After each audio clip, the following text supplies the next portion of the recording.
मेरा नाम आकाश गुप्ता है और मैं अपनी इन वीडियो सीरीज़ में डीएसए कंसेप्ट्स पढ़ाता हूँ। साथ ही साथ उन डीएसए कंसेप्ट्स के रिवीजन के लिए मैं लीड कोड के क्वेश्चंस भी कराता हूँ और कुछ डिफरेंट प्लेटफॉर्म्स के कॉन्टेस्ट क्वेश्चंस भी कराया करूँगा। साथ ही साथ मैं जो भी नए कोडर्स मेरे सॉल्यूशंस को चेकआउट कर रहे हैं, पहले मैं उनसे कहूँगा कि क्वेश्चन को खुद समझ के खुद 15 से 20 मिनट का टाइम उस क्वेश्चन को दें, उसके बाद ही उसके सॉल्यूशंस चेकआउट करें। यहाँ पर आपको हर तरह का सॉल्यूशन पूरी तरह से ऑप्टिमाइज्ड फॉर्म में मिलेगा। साथ ही साथ जो भी नए कोडर्स हैं वो अपनी कोडिंग स्किल्स को ब्रशअप करने के लिए अपनी कोडिंग को 2 से 3 महीने का टाइम भी ज़रूर दें, उसी से आपकी कोडिंग स्किल्स अच्छी होंगी। तो आज का हम क्वेश्चन शुरू करते हैं, which is 1636। Sort the array by increasing frequency. So in this question we have been given a vector called nums. We have a vector called nums. We have to sort the vector in increasing order based on the frequency of values. So in this there are various numbers and each have a different frequency. There can be various numbers which have the same frequency also. So if multiple values have same frequency, sort them in decreasing order. Like हम पहले examples checkout कर लेते हैं कि हमें क्या input दे रखा है और हमें क्या आउटपुट निकालना है। अगर हमें इनपुट दे रखा है 1 1 2 2 एंड 3, सो इसमें हमारी 1 की जो 2 2 एंड 2, देयर इज़ 1 2 मिसिंग। सो इसमें हमारा जो पहला एग्जांपल है, इसमें हमारे 1 की जो फ्रीक्वेंसी है वो है 2, 2 की जो फ्रीक्वेंसी है वो है 3 और 3 की जो फ्रीक्वेंसी है वो है 1। तो हमें इसे सॉर्ट करना है इंक्रीजिंग ऑर्डर में, यानी असेंडिंग ऑर्डर में। तो पहले हमारा एलिमेंट जो आएगा सॉर्ट होने के बाद वो आएगा 3, फिर हमारा जो उसके बाद जो हमारी फ्रीक्वेंसी आएगी वो आएगी 2। तो 2 हमारी फ्रीक्वेंसी किसकी है? 1 की। तो हम 1 को 2 बार लिखेंगे।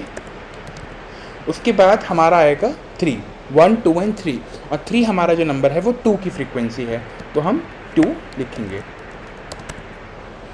अगर यहाँ पे ऐसा होता कि 2 की फ्रीक्वेंसी हमारी सिर्फ 2 ही होती, तो हम क्या करते, हमारी अगर 2 की फ्रीक्वेंसी 2 होती तो हम इसे पहले इन दोनों एलिमेंट्स को हम डिसेंडिंग में सॉर्ट करते। डिसेंडिंग मतलब छोटे बड़े से छोटा। तो हमारा आंसर होता 2 हमारा बड़ा है 1 से, तो 2, और 2 भी हमारा 2 बार आएगा क्योंकि 2 की फ्रीक्वेंसी 2 बार है, और फिर हम 1 को प्रिंट करते 2 बार। तो ऐसे हमारा ये सॉर्टेड एरे होता। नेक्स्ट हमारा यही क्वेश्चन है जो हमने सॉर्ट करके जो इन्होंने दे रखा है 2 3 1 3 2। Let's copy it out. इसमें जो हमारी 2 की फ्रीक्वेंसी है वो 2 है, जो 3 की फ्रीक्वेंसी है वो भी 2 है, और 1 की फ्रीक्वेंसी 1 है। हमें इसे असेंडिंग ऑर्डर में पहले फ्रीक्वेंसी के ऑर्डर में सेव करना है। तो पहले हमारा ऑर्डर क्या होगा? 1 2 2। तो 1 किसकी फ्रीक्वेंसी है? 1 की, तो हम पहले 1 लिखेंगे। फिर 2 की फ्रीक्वेंसी है, तो हम जब सेम फ्रीक्वेंसी होती है तो हम डिसेंडिंग ऑर्डर में हम इसे सॉर्ट करते हैं। डिसेंडिंग ऑर्डर में अगर सॉर्ट करेंगे तो हमारा कैसे आएगा? 3 हमारा बड़ा है, 3 को हम पहले 2 बार प्रिंट करेंगे, और फिर हमारा 2 आएगा तो हम 2 को डालेंगे। ऐसे हमारा ये आंसर आएगा। तो ये तो हमारा एग्जाम्पल्स हो गए कि हम इसे कैसे हमें क्या अचीव करना है। तो ये हमारे जो लीड कोड ने हमें एग्जाम्पल्स दिए हैं। अब हम इसकी एल्गोरिथम क्या है, तो पहले मैं आपको बता दूँ ये जो क्वेश्चन है ये हमारा सॉर्टिंग एल्गोरिथम्स चेक करने के लिए नहीं है। ये क्वेश्चन है कि हम इस पर्टिकुलर आउटपुट को अचीव कैसे करते हैं। तो यहाँ पे हम सॉर्टिंग के लिए सॉर्ट फंक्शन यूज़ करेंगे। सॉर्ट फंक्शन क्या करता है? सॉर्ट एक आइटरेटर लेता है वेक्टर का फ्रॉम बिगिन टू एंड, और उसको पूरे तरह से सॉर्ट कर देता है। उससे हमारा जो आंसर आता है वो n log n में आ जाता है। तो हम इसको सॉर्ट करेंगे। पहले हम क्या करेंगे कि हम सब वैल्यूज़ की फ्रीक्वेंसी निकालेंगे। तो हम एक मैप बनाएंगे, we have to make a map, और उसमें हम सब वैल्यूज़ सब एलिमेंट्स की फ्रीक्वेंसी डालेंगे। तो अगर हम इसी क्वेश्चन को देख लें पहले वाले को, तो इसमें हम क्या करेंगे, पहले अपनी फ्रीक्वेंसी स्टोर करा लेंगे। एक मैप के अंदर। तो मैप ऑफ 1 में क्या आएगा हमारा 2, मैप ऑफ 2 में क्या आएगा 3 और मैप ऑफ 3 में आएगा हमारा 1। उसके बाद लेकिन हम मैप में सॉर्टिंग नहीं कर सकते। सॉर्टिंग हो सकती है लेकिन वो उसकी टाइम कॉम्प्लेक्सिटी और उसकी जो हमारे लिखने की कॉम्प्लेक्सिटी है, कोड लिखने की कॉम्प्लेक्सिटी वो बढ़ा देती है। और जनरली हमें कोड सिंपल लिखने होते हैं चाहिए ताकि बाकी लोग भी समझ सकें। तो हम पहले हम एक वेक्टर में स्टोर करा लेंगे, वेक्टर ऑफ वेक्टर में, मतलब एक 2D वेक्टर में हम इसे स्टोर करा लेंगे। तो हम एक 2D वेक्टर बना लेते हैं v, जो हमारा एक 2D वेक्टर है v, और उसके अंदर हम वैल्यूज स्टोर कराएंगे इन द फॉर्म ऑफ, पहले हम वैल्यू डालेंगे। हमारे मैप में वैल्यू स्टोर होती हैं की वैल्यू पेयर की तरह। तो सपोज इसमें हमारा 1 हमारा की है और 2 हमारी वैल्यू है। तो हम वेक्टर में वैल्यूज कैसे स्टोर कराएंगे, पहले हम वैल्यू पुट करेंगे फिर हम की पुट करेंगे। तो अगर हम वेक्टर ऑफ वेक्टर बना रहे हैं तो 2D वेक्टर है, तो पहले हम वैल्यू पुट करेंगे फिर हम की पुट करेंगे। तो ये कुछ ऐसे होगा 2, 1। यहाँ पे हमारा वैल्यू क्या है 3 है और की क्या है 2 है। और फिर तीसरे वाले में हमारा वैल्यू क्या है 1 है, की क्या है 3 है। अब वेक्टर में हम सॉर्ट फंक्शन इजीली लगा सकते हैं। तो अब जब ये सॉर्ट होगा तो हमारा जो 1, 3 है वो पहले आ जाएगा और ऐसे ही वेक्टर पूरा सॉर्ट हो जाएगा। अब हम चेक करेंगे 1 by 1 कि हमारी जो फ्रीक्वेंसी है वो 2 एलिमेंट्स की मैच तो नहीं हो रही है।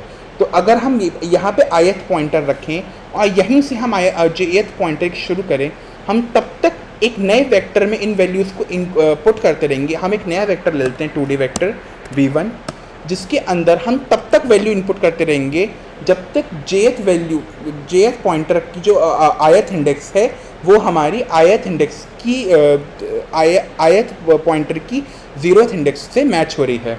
तो ith हमारा पॉइंटर यहाँ पर है और jth पॉइंटर भी हमारा यहाँ है। तो दोनों की जो इनिशियल इंडेक्स है वो मैच हो रही है, तो हम इसमें इनपुट करेंगे। लेकिन इसमें हम जो इनपुट करेंगे वो हम उल्टा इनपुट करेंगे। लाइक अगर 1 3 है तो हम सिर्फ 3 1 में इनपुट करेंगे और अपना jth पॉइंटर बढ़ा देंगे।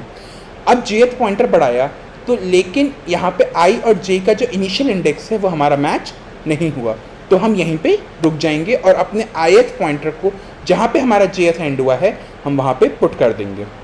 अब हमारा v1 यहाँ पे आ गया। हम यहाँ पे इसको डायरेक्टली भी सॉर्ट कर सकते हैं, लेकिन अगर हमारे पास एक ही एलिमेंट है तो हम उसका साइज़ पता लगा के हम एक ही एलिमेंट में उस सॉर्टिंग एल्गोरिथम को हटा सकते हैं। मतलब अगर हमारे 2 एलिमेंट हैं तो वहाँ हमें सॉर्टिंग की ज़रूरत पड़ेगी, एक ही है तो हम इसको ऐसे ही पुट कर सकते हैं। अब हम एक सॉल्यूशन वेक्टर बनाएंगे जिसमें हम ये सब चीज़ें इनपुट करेंगे। तो हमें क्या इनपुट करना है, हमें इनपुट करना है अपना ये वाला एलिमेंट विच इज़ 3 हमें 3 को इनपुट करना है। लेकिन 3 को कितनी बार इनपुट करना है, हमें उसकी फ्रीक्वेंसी उसकी फ्रीक्वेंसी टाइम्स से इनपुट करना है। तो 3 हमारा एक बार है तो हम उसको एक बार इनपुट कर देंगे। ऐसे ही कर करके हमारा पूरा एरे आ जाएगा। होप आपको मेरे एल्गोरिथम समझ में आई होगी, और अगर नहीं आई है तो आप मुझे कमेंट सेक्शन में बता सकते हैं, मैं इसको दोबारा एक्सप्लेनेशन के लिए एक वीडियो ज़रूर डालूँगा। तो हम इसको कोड करते हैं अकॉर्डिंग टू दिस। हमारे कोडिंग के हिसाब से हम पहले एक सॉल्यूशन वेक्टर बनाएंगे जिसको हम रिटर्न भी कर देंगे। तो पहला स्टेप होता है कि हमें पहले ही वो वेक्टर बना के रिटर्न कर देना चाहिए, उसके बाद ही उसके अंदर जितने भी चेंजेस हैं हमें अंदर ही अंदर करने चाहिए। This is one of the good way, it is one of the good way to do coding, जिससे कंपनी इम्प्रेस होती है। क्योंकि जनरली इंटरव्यूज़ में क्या होता है, आपको जब कोडर्स कोई भी क्वेश्चन देते हैं तो वो आपसे एक्सपेक्ट करते हैं कि आप गुड वेज उसमें कोडिंग करें, क्योंकि कोड इजीली कोई भी कर सकता है, लेकिन जो हेल्दी वे ऑफ कोडिंग होती है हमें ज़्यादातर वही अपनानी चाहिए। उसके बाद हम एक मैप लेंगे, हम अनऑर्डर्ड मैप भी ले सकते हैं। तो हम एक अनऑर्डर्ड मैप लेंगे जिसमें जो इंट कॉमा इंट का होगा, मतलब एक इंट, उसमें की वैल्यू भी हमारा इंट टाइप का होगा और वैल्यू भी की भी हमारा इंट होगा और वैल्यू भी हमारी इंट ही होगी। और उस मैप का नाम हमने MP रख दिया। अब हम अपने पूरे वेक्टर को ट्रैवर्स करेंगे और उसकी सारी वैल्यूज़ हम एमपी में स्टोर करेंगे। तो हमारा वेक्टर का नाम क्या है, नम्स, और इसको हम पूरे का पूरे को हम मैप में स्टोर कर देंगे। तो मैप ऑफ, अब हमारा जो भी हमारा उस एलिमेंट की हमें फ्रीक्वेंसी स्टोर करनी है, तो हम उसकी फ्रीक्वेंसी हम वो एलिमेंट हम मैप में डालेंगे और उसकी फ्रीक्वेंसी हम बढ़ा देंगे अपनी मैप के अंदर। तो हमारा की वैल्यू क्या हो गई, हमारा एलिमेंट और उसकी फ्रीक्वेंसी हो गई उसकी वैल्यू। तो ये हमारा ऐसे हमारा एक पूरा मैप हमारा तैयार हो गया। अब हम क्या करेंगे कि अब हम एक वेक्टर बनाएंगे, 2D वेक्टर, क्योंकि हम मैप में इजीली सॉर्ट फंक्शन नहीं लगा सकते। और इसमें हम जो भी वैल्यू करेंगे, हम की वैल्यू की तरह नहीं, हम वैल्यू की तरह हम अपने वेक्टर में चीज़ें स्टोर करेंगे। उसमें स्टोर करने के लिए हम पहले एक आइटरेटर बना लेते हैं, बिकॉज ये हमारा आई यहाँ पे एक आइटरेटर की तरह काम करता है जो पूरे मैप में ट्रैवर्स करेगा। और पूरे क्योंकि हम मैप के लिए हम किसी भी वेरिएबल को कोई भी अपना जो डेटा टाइप है असाइन नहीं कर सकते, तो ऑटोमेटिक हमारा एक ऐसा डेटा टाइप है जो आई को अकॉर्डिंगली सारी चीज़ें अलॉट करता रहता है, अकॉर्डिंग टू डेटा टाइप वो अलॉट करता रहता है। तो हम पूरे अपने मैप को ट्रैवर्स करेंगे और अपना जो वेक्टर 2D वेक्टर है उसमें हम पुश करेंगे। तो हम पुश करते हैं मैप की वैल्यूज़ को वेक्टर के अंदर, लेकिन उल्टे तरीके से, वैल्यू की फॉर्म में। तो हमारी वैल्यू क्या है, यहाँ पे हमारी वैल्यू होगी सेकेंड इंडेक्स ऑफ आई और की होगी फर्स्ट इंडेक्स ऑफ आई। हमारे मैप को ट्रैवर्स करने के लिए फर्स्ट और सेकंड ये दो कीवर्ड्स होते हैं जिससे हम ट्रैवर्स करते हैं। फर्स्ट यहाँ पे हमें जो फर्स्ट बता रहा है वो बता रहा है कि मैप में वैल्यू क्या है, और जो सेकंड बता रहा है वो हमें वैल्यू बता रहा है, और फर्स्ट हमें की बता रहा है। ऐसे करके हम अपने वेक्टर में स्टोर करेंगे। उसके बाद हम इसे इंक्रीजिंग ऑर्डर में सॉर्ट कर देंगे, सॉर्ट फंक्शन लगा देंगे। इसमें हम अपना, जैसे मैंने आपको पहले बताया था वीडियो के स्टार्टिंग में, सॉर्ट फंक्शन में हम वेक्टर के इनिशियल और फाइनल आइटरेटर डालते हैं जहाँ तक हमें वेक्टर को सॉर्ट करना है। तो अब मुझे पूरे वेक्टर को सॉर्ट करना है, तो हम पूरे वेक्टर का आइटरेटर डालेंगे v.begin और v.end, मतलब बिगिनिंग से लेके एंड तक पूरा वेक्टर हमारा सॉर्ट फंक्शन में चला गया और सॉर्ट होके हमें असेंडिंग ऑर्डर में मिल जाएगा। जब 2D वेक्टर होता है तो ith इंडेक्स के हिसाब से ही पूरा वेक्टर सॉर्ट होता है, वो jth वेक्टर वो बाकी इंडेक्सेस के हिसाब से नहीं होता। अगर हमें और इंडेक्सेस के हिसाब से कराना है तो हमें एक अलग वेक्टर लेना होगा, या फिर हमें सॉर्ट फंक्शन में कुछ चेंजेस करने होंगे, वो हम आगे किसी क्वेश्चंस में चेक करेंगे। अब हमें हमारा सॉर्ट फंक्शन हमारा मिल चुका है। अब हम क्या करेंगे,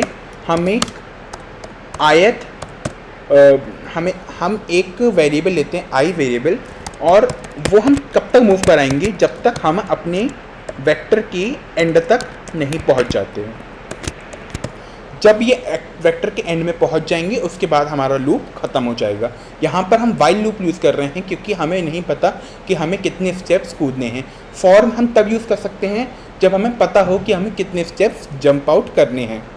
अब इसके बाद हमने ith शुरू किया, अब हम एक jth वेरिएबल हम i पोजीशन पे अलॉट कर देंगे जो बेसिकली हमारा आगे जंप करेगा। i हमारा केवल ओवरऑल हमारे वेक्टर को ट्रैवर्स करेगा, लेकिन उसके अंदर की जो जंप्स होंगे वो हमारा j पॉइंटर लेगा। अब हमें एक और वेक्टर लेना है, एक और 2D वेक्टर लेना है, ये चेक करने के लिए कि कहीं हमारी जो फ्रीक्वेंसीज़ हैं वो मैच तो नहीं कर रही हैं। और अगर वो मैच कर रही होंगी तो हमें जो अपनी डिसेंडिंग ऑर्डर ऑफ कीज़ के उसमें उसे स्टोर करना है। तो हम एक और डुप्लीकेट वेक्टर ले लेते हैं dup, और जिसमें हम वो वैल्यूज़ इनपुट करेंगे। तो while j is less than v dot size and v of j comma 0 is equals to v of I comma 0, तब तक हम क्या करेंगे, हम ये डुप्लीकेट में हम इसे पुश बैक करते रहेंगे। लेकिन अगर वो सेम है तो अब हम इसे इसकी वैल्यू के फॉर्म में ही स्टोर कराएंगे। तो हम इसे स्टोर कराएंगे v of j, 1 and v of j, 0। हम इसे इस फॉर्म में स्टोर कराएंगे और अपना j पॉइंटर इंक्रीज करते रहेंगे। ऐसे क्या होगा कि हमें, जैसे सपोज हमारा ये वेक्टर्स था कि यहाँ पर हमने पॉइंटर रखा था और j हमारा तब तक मूव कर रहा था जब तक हमें 1 से डिफरेंट कोई वैल्यू ना मिल जाए। यही हमने इस कोड में यहाँ तक अचीव कर लिया। अब इसके बाद क्या करेंगे कि अब हमें इस वेक्टर को सॉर्ट करना है, जो हमारा नया वेक्टर आया है।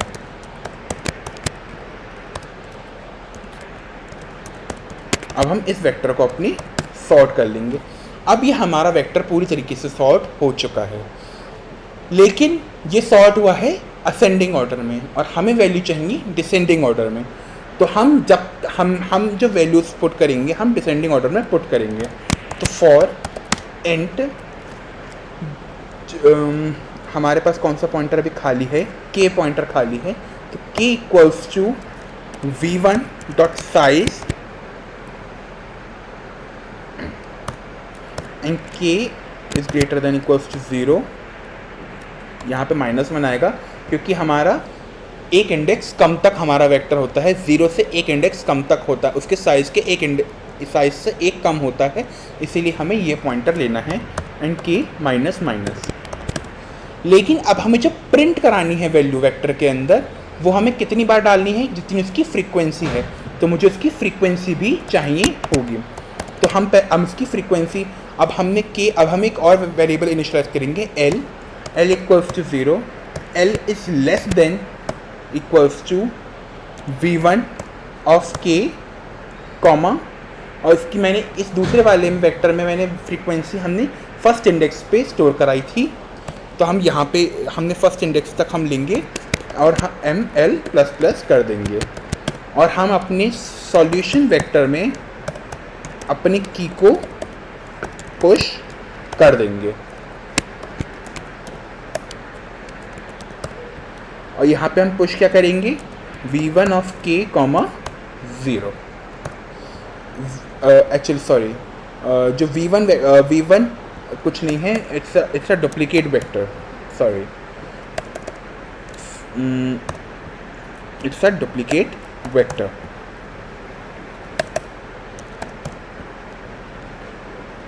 Sorry for the inconvenience. ऐसे क्या हो गया, अब हमारी सारी वैल्यूज़ स्टोर हो गई, लेकिन अभी तक हमने अपने मेन जो हमारी लूप है उसे अभी नहीं चलाया है। तो अब हम अपनी जो आयत पॉइंटर है उसे हम j पॉइंटर के इक्वल्स कर देंगे और अब हमारा ये पूरा कोड तैयार है। तो अब हम इसे रन करके देखते हैं।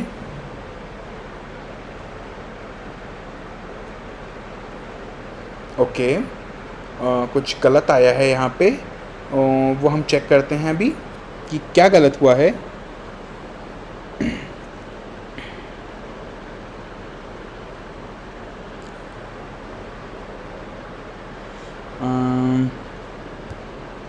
Late me check.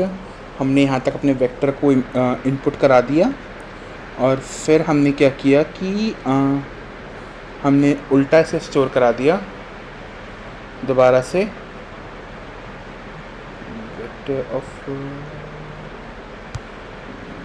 तो इसके इक्वल है, तब तक हम उसे इससे इनपुट कराते रहेंगे। तो ये हो गया हमारा 3 और 1 और इसको हम सॉर्ट कर देंगे।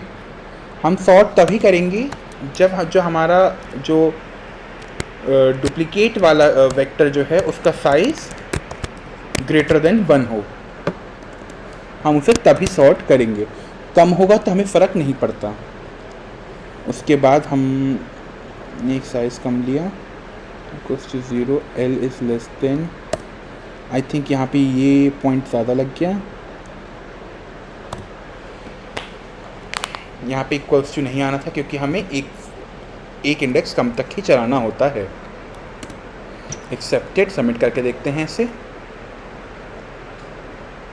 And it is submitted, it's correct हम इसकी कॉम्प्लेक्सिटी चेक करते हैं, n log n आनी चाहिए, ओके, क्योंकि सारी कॉम्प्लेक्सिटी हमारे सॉर्ट फंक्शन की है और जो हमारी स्पेस कॉम्प्लेक्सिटी है वो n ही आनी चाहिए क्योंकि हमने उतना ही स्पेस यूज़ किया है। तो अगर आपको सॉल्यूशंस पसंद आए हों और कुछ डाउट हो तो प्लीज़ कमेंट सेक्शन में आएँ, और अगर आपको सॉल्यूशन अच्छा लगा हो तो please like, subscribe and share करें। Thank you.